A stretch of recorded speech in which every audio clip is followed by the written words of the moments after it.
ஓம் விநாயகா போற்றி. நல்ல பலன்கள், அதிர்ஷ்ட யோக பலன்கள் பற்றி முன்பே அதிர்ஷ்ட அமுத துளிகள் என்ற பதிவுகளில் வரிசையாக 12 ராசிகளுக்கும் பார்த்து விட்டோம்.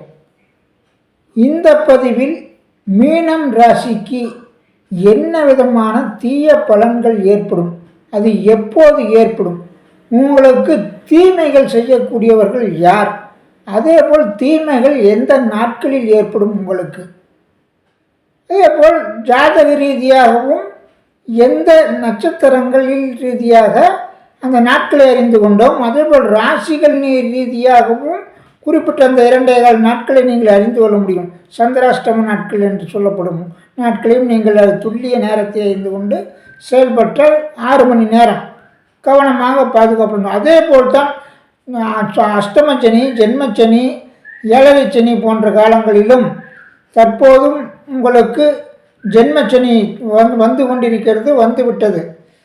அந்த காலங்களில் நீங்கள் எவ்வாறு சர்வ ஜாக்கிரதையுடன் செயல்பட வேண்டும் என்பதை பற்றியும், ஜாதக ரீதியான 6, 8, 12 அதிபதிகளின் திசைகளிலும் புத்திகளிலும் நீங்கள் கவனமுடன் செயல்பட வேண்டியதும் அவசியமாகும். இவைகள் ஜோதிட ரீதியாக அறியப்படும் ஒரு தீய காலகட்டங்களை அறிந்து கொண்டு பாதுகாப்புடனும் முன்னெச்சரிக்கையுடன் செயல்படுவதற்கு உதவும் காரணிகளாகும். அந்த வகைகளில் உங்களை பொறுத்தவரை நல்ல பழக்கங்களும் தீய பழக்க வழக்கங்களை உங்களுக்கு பெற்றோர்களும் ஆசான்களும் கூறிவிடுவார்கள். ஆனால் நல்லவர்கள் யார், தீயவர்கள் யார், வரும் முன்னே உங்களுக்கு நல்ல நாட்கள் எது, தீய நாட்கள் எது, நல்ல காலங்கள் தீய காலங்களை சொல்வது ஜோதிடம் மட்டுமே ஆகும். எனவே இவைகளை இப்பதிவில் மீனம் ராசிக்காரர்கள் அறிந்து கொண்டீர்கள் என்றால் முன்னெச்சரிக்கையுடன் கவனமுடனும் செயல்பட்டு அந்த பெரிய பாதிப்புகளிலிருந்து தப்பித்து கொள்ள முடியும். ரோடுகளில் ஸ்பீட் பிரேக்கர்கள், ரெட் லைட்டுகள் இருந்து உங்களை எச்சரிக்கை செய்வது போல ஜோதிடத்திலும் உங்களுக்கு ஒரு விழிப்புணர்வு ஏற்படுத்துவதற்கு தான் நாங்கள் தீய பலன்களை முன்கூட்டியே சொல்லிவிடுகிறோம்.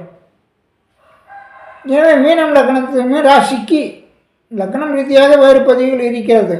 ராசி ரீதியாக உங்களுக்கு என்ன பலன்கள் ஏற்பட போகிறது, அதிலும் குறிப்பாக ஜென்மச்சனி காலத்தில் நீங்கள் கவனமுடன் செயல்பட வேண்டியது கூடிய விரைவிலேயே உங்களுக்கு பலன் தரும் அமைப்பாகும்.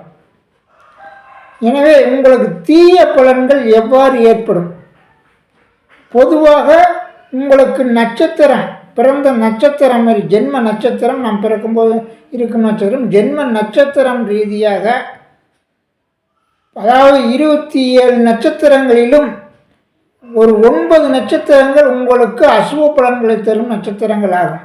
அதை விபத்து தாரைகள் என்பார்கள். விபத்து தாரை, வதைத்தாரை, பிரத்யக்தாரை எனும் 3 நட்சத்திரங்கள் அடங்கிய அந்த 3 தாரைகளில் உள்ள 9 நட்சத்திரங்களும் உங்களுக்கு அதிகமான தீய பலன்களை ஏற்படும் நட்சத்திரங்களாகும். இந்த நட்சத்திரங்களில் சந்திரன் சஞ்சாரம் செய்யும் நாட்கள் உங்களுக்கு தீய பலன்கள் ஏற்படும் என்ற கோச்சாரத்தில் தினமும் சந்திரன் ஒரு நட்சத்திரத்தில் சஞ்சாரம் செய்கிறார், 2.25 நாட்கள் ஒரு ராசியில் சஞ்சாரம் செய்கிறார். எனவே சந்திராஷ்டம நாட்களும் அந்த ரீதியில் தான் உங்களுக்கு கணக்கிடப்படுகிறது. எனவே இந்த 9 நாட்களும் இந்த சந்திராஷ்டமத்தில் வரும் 2.25 நாட்களும் நீங்கள் ஒவ்வொரு மாதத்திலும் மிகவும் கவனமுடன் செயல்பட வேண்டும். மற்ற நாட்கள் ஏறத்தாழ 10 நாட்கள் போக மீதி 15 நாட்கள் உங்களுக்கு இந்த அமோகமான யோக பலன்களை தரும் நல்ல நாட்கள். அதை நான் சுப பலன்கள் பற்றிய குறிப்புகளில் அந்த பதிவுகளில் விளக்கமாகவே கூறியுள்ளேன். தேவைப்படுவோர் அதையும் பார்த்து கொள்ளலாம். அந்த வழிகளில் தீய பலன்கள் ஏற்படும் இந்த 9 நட்சத்திரங்கள் முதல் தெரிந்து கொள்ளுங்கள். அதுவும் ஒவ்வொரு நீங்கள் ஜென்ம நட்சத்திரத்தில் இந்த மீனம் ராசியில் போற்றாதி நட்சத்திரத்தில் பிறந்தவர்கள் இருக்கிறீர்கள். போற்றாதி 4ஆம் பாதத்தில் பிறந்தவர்கள் மீனம் ராசியில் வருவீர்கள். உத்திரட்டாதி 4 பாதத்தில் உள்ளவர்களும் மீனம் ராசியில் இருப்பீர்கள். ரேவதி 4 பாதத்தில் உள்ளவர்களும் இந்த ராசியில் இருக்கிறீர்கள். எனவே இவர்கள் மூவருமே உங்களுடைய அசுப நாட்களை தனித்தனியாகவே நீங்கள் தெரிந்து கொள்வது சிறப்பாகும். திரையிலும் அது காட்டப்படும், அதையும் நீங்கள் அறிந்து குறித்து கொள்ளலாம். நான் சொல்லுவதையும் கேட்டு கவனமுடன் நீங்கள் அந்த நாட்களை கணக்கிட்டு குறித்து கொள்ளுங்கள். பொதுவாக போர்ட்டாதி நட்சத்திரம் 4ஆம் பாதத்தில் பிறந்தவர்களுக்கு ஏற்படும் தீவிர பலன்களை பார்ப்போம். இன்னும் சில பொது குறிப்புகளையும் பார்த்து விடுவோம். பொதுவாக இந்த அசுப காலங்களில் நீங்கள் முன்னெச்சரிக்கையுடனும் பாதுகாப்புடனும் செயல்பட வேண்டும். இந்த நட்சத்திரங்களில் வருகின்ற அந்த நாட்களில் எதையும் புது முதலீடுகள் செய்யக்கூடாது. அதேபோல் தீய பழக்க வழக்கங்கள், தீய சேர்க்கைகள் அந்த காலங்களில் உங்களுக்கு தொடர்பு கொள்ளும். எனவே அவைகளிலிருந்து நீங்கள் பாதுகாப்புடன் செயல்பட்டு கொள்ள வேண்டும். எனவே இந்த முதல் நட்சத்திரங்களை வரிசையாக பார்ப்போம். புரட்டாதி நட்சத்திரக்காரர்களுக்கு எடுத்துக்கொண்டால் ஒரு 4ஆம் பாதத்தில் பிறந்தவர்கள் மட்டும் இருந்தால் கூட உங்களுக்கு 9 நட்சத்திர நாட்களை வரிசையாக தெரிந்து கொள்ளுங்கள்.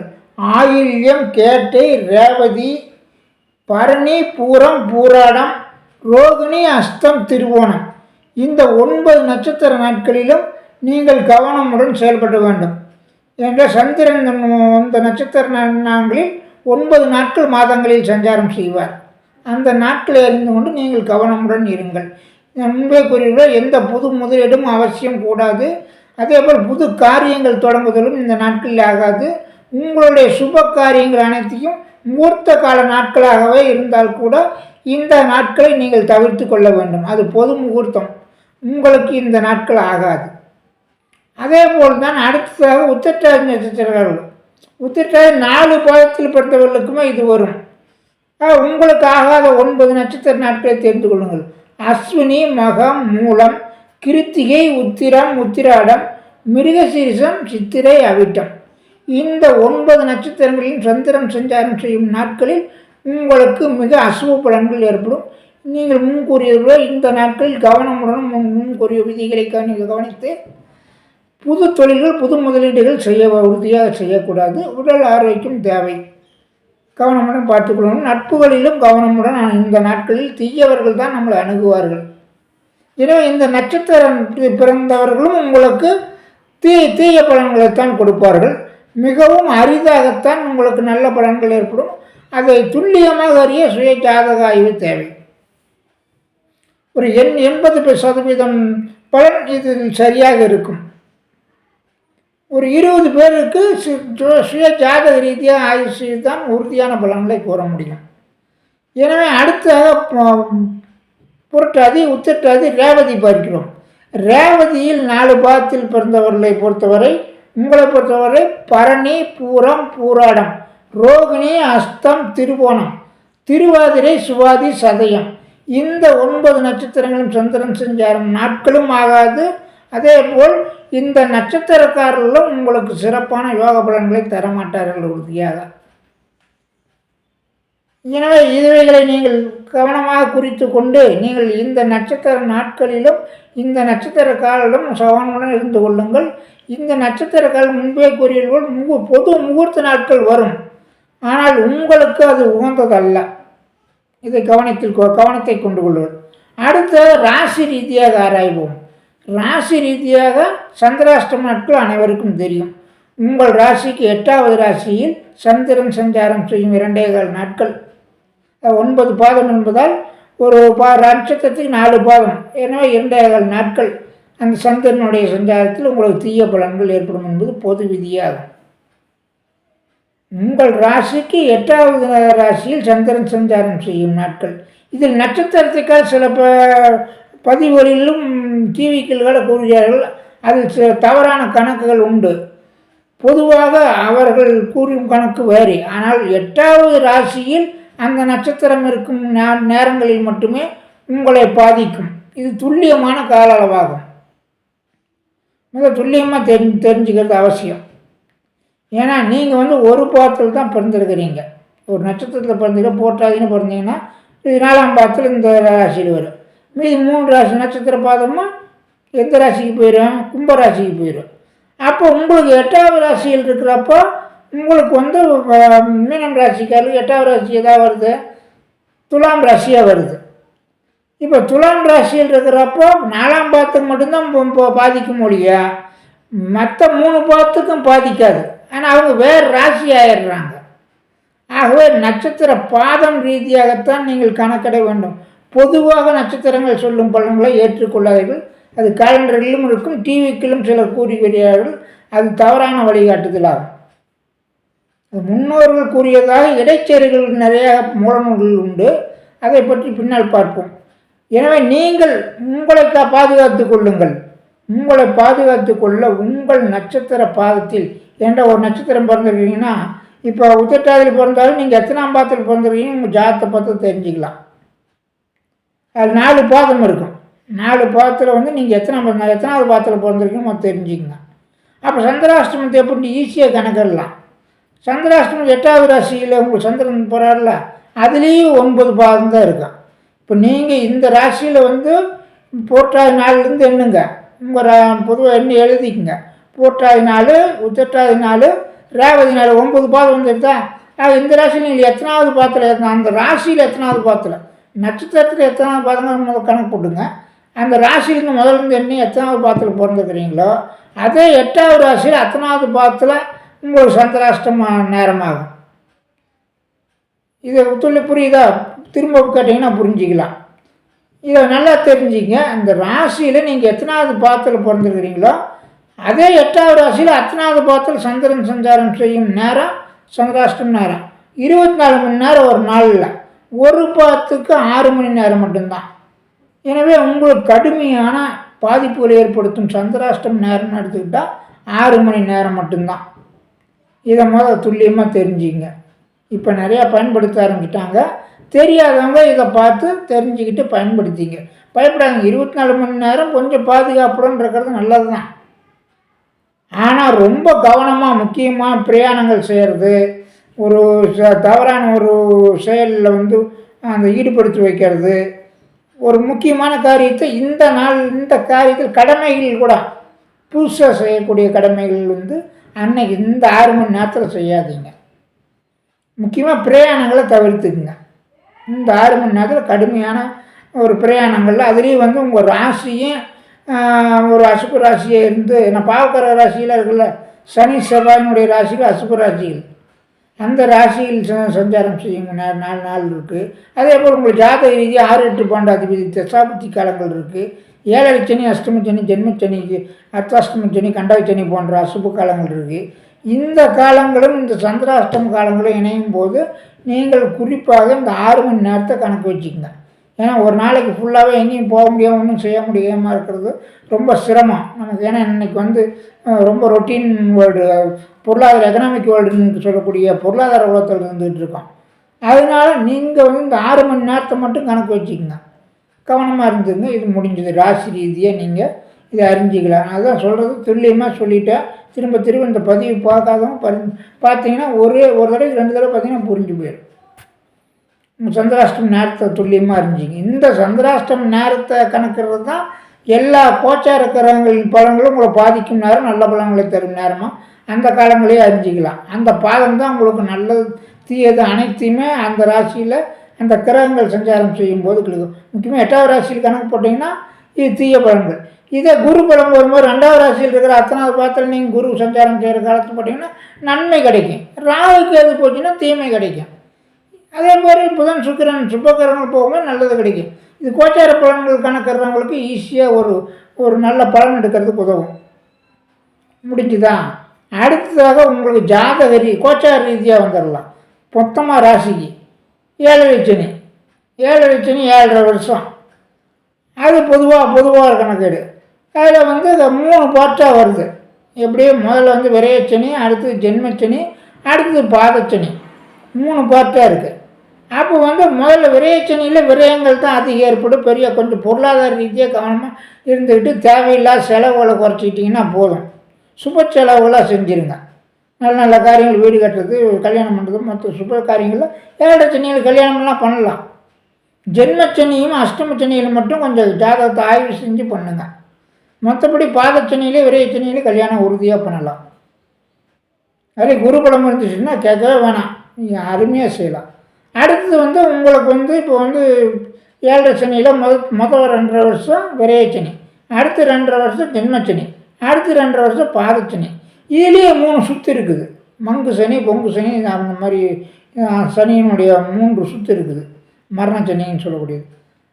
அந்த காலகட்டங்களில் உங்களுக்கு முதல் சுற்றில் ரொம்ப கவனமாக இருக்கணும். 2வது சுற்றில் ஓரளவுக்கு இருக்கணும். 3வது சுற்றுலையும் பாதிக்கும். ஏன்னா மரண சனின்னு சொல்லக்கூடிய சனி. எனவே இந்த 3 சுற்றுலையும் எந்த சுற்றுன்னு பார்த்துட்டு பலன் அறிஞ்சிக்கிறது சரி. சரி, உங்களுக்கு அந்த ராசியில் 2.5 வருஷம் சஞ்சாரம் செய்கிறார் சனி ஒரு ராசியில் ஜென்மச்சனியில். அப்போ உங்களை துல்லியமாக எந்த நாளில் பாதிக்கும்? ஏற்கனவே நான் சொன்ன மெத்தேடு தான், அதே மெத்தடை தெரிஞ்சுக்கிட்டே கணக்கு போட்டுக்கலாம். நீங்கள் எத்தனாவது பாத்திரம் பிறந்தீங்களோ அத்தனாவது பாத்திரம் சனி சஞ்சாரம் செய்யும்போது உங்களுக்கு கடுமையான காலகட்டம். எவ்வளோ நாள்? ஒரு ராசியில் அவர் 30 மாதம், 2.5 வருஷங்கிறது 30 மாதம், 30 மாதங்கிறது 900 நாள், ஒரு பாத்துக்கு 100 நாள் மட்டுமே பாதிப்பார். ஈஸியான கணக்கு. அந்த 100 நாள் மட்டும் நீங்கள் கவனமாக இருக்கணும். 2.5 வருஷம் பயந்துக்கிட்டு இருக்க தேவையே இல்லை. ரொம்ப அதில் கொஞ்சம் முன்ஜாகிரதை பாதுகாப்புடன் இருக்குங்கிறது பொது விதி. அது எதில் முதலீடு போடுறது, பெரிய முதலீடுகள் பண்ணுறது, புது தொழில்கள் தொடங்குறது, நல்ல காரியங்கள் சேர்த்து ஆரம்பிக்கிறது, இந்த மாதிரி காரியங்கள் நிறுத்திக்கலாம். அதே மாதிரி சொந்த பந்த உறவுகள்கிட்ட நம்ம கணக்காக வச்சுக்கணும். முக்கியமாக இந்த 100 நாள் கணக்கு வச்சுக்கிட்டிங்கன்னா இந்த 100 நாளில் ஓரளவுக்கு நீங்கள் கடைப்பிடிக்க ஈஸியாக இருக்கும். 2.5 வருஷம் லைட்டாக பாதுகாப்பாக இருந்துக்கலாம். ஆனால் அதில் ரொம்ப கவனமாக இருக்க வேண்டிய நாள் இந்த 100 நாள். இதை தெரிஞ்சுக்கிட்டிங்கன்னா முடிஞ்சு போச்சு. இது ராகுக்கு எதுக்கு இதே தான். இந்த ரேதியில் நீங்கள் அந்த அசுப காலங்களுக்கு ராகுக்கு எதுங்கன்னா உங்கள் ராசிக்கு 1, 2, 7, 8 சஞ்சரிக்கிறனால அசுப காலங்களாக சொல்லப்படுது. எனவே சனியினுடைய நாள் முதலே தெரியும். 7 சனி, அஷ்டம சனி 8வது ராசியில் இருக்கிற சனி, அர்த்தாஷ்டமி 4 இருக்கிற சனி, கண்டக சனி 7 இருக்கிற சனி.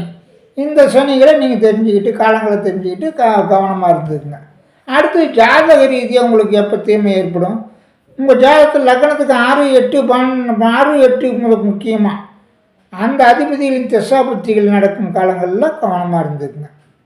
அதே போல் பாதகாதிபதி திசை நடக்கும். பாதகஸ்தானத்திலே பாதகாதிபதி இருந்துட்டால் பாதகாதிபதி திசையில் கடுமையான பாதிப்புகள் ஏற்படும்.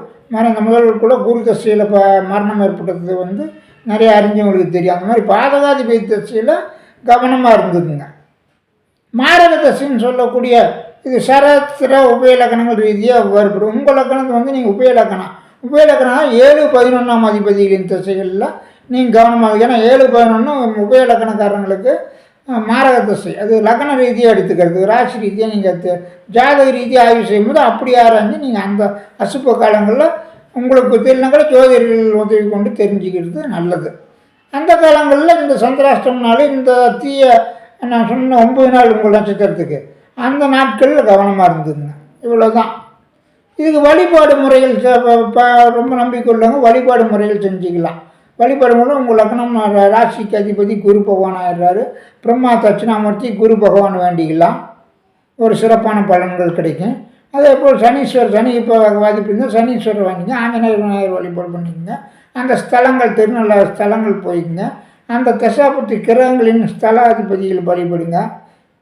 அந்த ஸ்தலங்களுக்கு போக முடியாட்டி கூட கிரகங்கள் லோக்கல்லையே இருக்கும், நவகிரகம், அதை வழிபட்டுக்கிட்டு சிறப்பான பலன்களை அடையலாம். எனவே இந்த அனைத்து வகை வழிமுறைகளையும் தெரிந்து கொண்டு நீங்கள் பாதுகாப்புடன் செயல்பட்டால் நிச்சயமாக மழைக்கு குடைபிடிப்பது போல, வெயிலுக்கு வீடு கட்டி கொண்டு சொகுசாக ஏசியில் வாழ்வது போல நீங்களும் வாழ முடியும். வாழ்த்துக்கள்.